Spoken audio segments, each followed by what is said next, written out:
Welcome to Samba Samba. Enjoy the video. You start by checking the first terms and computing the common ratio r. Divide the second term by the first to get r. Once done, verify r with the third term to ensure consistency and catch input errors early.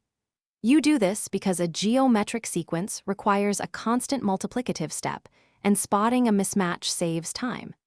Make sure to note sign changes and zero terms, since a zero first term or inconsistent division indicates the sequence isn't geometric or needs reordering.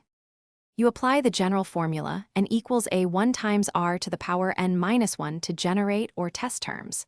If a1 is unknown, rearrange the formula to solve for it using a known term. If n is unknown, use logarithms to isolate the exponent. Once you compute values, substitute back into the sequence to validate. This step explains why algebraic manipulation works. It leverages the repeated multiplication structure. Keep consistent units and sign conventions to avoid algebra mistakes. You finalize by solving for the requested term or parameter and then cross-check each computed term against the original list. When exponents are not integers, use logarithms and be careful with negative bases because odd versus even exponents change sign. This explains common pitfalls. If results disagree, reevaluate the assumed order, recompute r from different term pairs, and check rounding precision.